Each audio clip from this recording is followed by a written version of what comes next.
Now the year was 67, National Finals Rodeo. December 1's the Friday night that all bull riders know. There's cowboy heroes made and born at rodeos like this, 'cause the cowboys are the toughest and the stock's the best there is. It was almost like he was sizing up who was going to ride him. It was a historic matchup that would play out right here in Oklahoma City. He's always the type that wanted a challenge, and he wasn't afraid to hit the ground, you know. The 1967 National Finals Rodeo pitted the rankest bull against a tough and humble cowboy in his mid-40s. Inside rodeo, it became known as the ride. Nobody had expected this fairly diminutive older man to be able to stay on that bull. Trick rider and rodeo clown John Harrison has his own buckles, but he prefers to wear his grandfather's 1967 National Finals Rodeo buckle. All the rodeos you go to, they see that and they look at it and they're like, 67, and they zoom in on it and they're like, you're Freckles' grandson? Growing up in southeast Oklahoma, Harrison had no idea his grandfather was a rodeo legend. I grew up knowing him just as a grandpa, you know. I didn't know him as a bull rider or whatever. He was just a rancher guy that, as a kid, would take me, throw me in the truck, and we'd go check cattle, we'd go to the sale barn. Brown was well known in all rodeo circles. His career spanned more than 4 decades, and he had the scars to show it. He probably had more broken bones and more pins and screws in his body than any other rodeo person when he retired, when he was well along in years, in his 50s.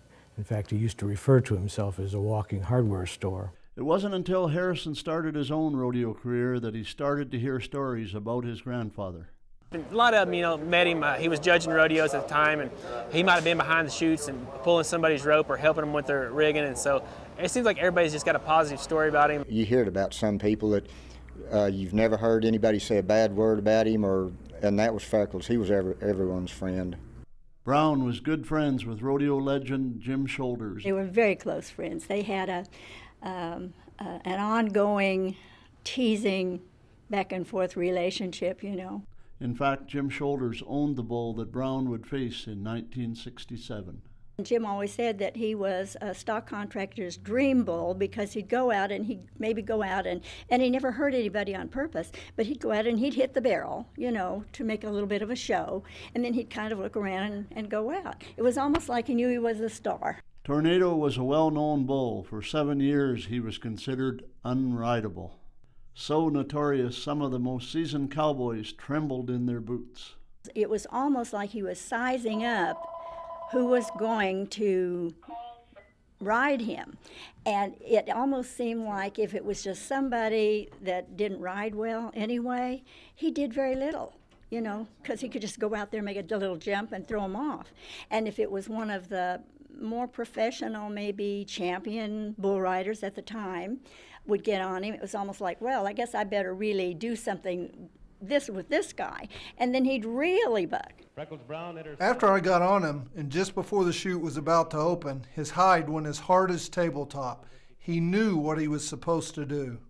December 1st, 1967, Freckles Brown drew the unrideable bull. Everybody was aware that Tornado was coming up and that Freckles Brown had drew in his number, so that you know, the audience was primed for a great ride. It was just like Marvin Shoulders was close to both bull and rider.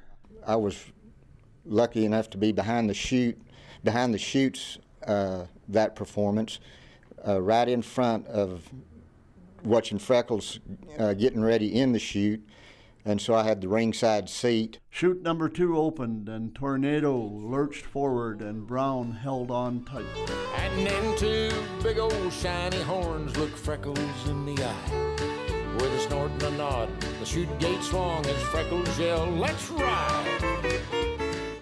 Probably partway through the ride was when everybody got to looking like it's fixing to happen, and it just kept getting louder and louder. It was so loud inside the Oklahoma State Fair arena, Brown didn't even hear the 8-second whistle. I saw the clowns move in, and I knew I had made the whistle. I got off Tornado real good. landed on my feet. Slim McSpadden tells this story the best, that the State Fair Arena holds something like 7,000 people, and he swears 30 to 40,000 people has come up and said they were there that night that he rode Tornado. They're still talking about it today, but at the time it was such a positive event, and being that took place at the National Finals, it was almost like it was scripted for a movie, the happy ending, and it was a major boost for the sport. Kind of turned almost the sport of rodeo around. So, and not that he did it, but I mean, heroes like him and Jim Shoulders and all those guys back in those days is kind of what I guess set the precedence for today. Now, while we're giving credit, friends, we know the credit's due to our friend Freckles. He's a hero. But old Tornado gets some too. 'Cause without that bull to show him off, ain't no cowboy got a call. 'Cause the only time he'll ever win is to get lucky when he draws. So if bulls have got a heaven, and somehow we're sure they do, let's hope Tornado's up there. Let's hope the Lord has let him through, and let's hope his pasture is the greenest, that his stock tank is never dry. And I hope they ain't a single spur to gouge his ugly hide. And I hope them cowboys up there keep him fat and treat him kind. And I hope he lives forever on bunch grass, belly high. Now, Lord, we've sent you a cowboy who knows how to ride. One that won't quit you cattle on a dark, stormy night. And he was always considerate of horses and men.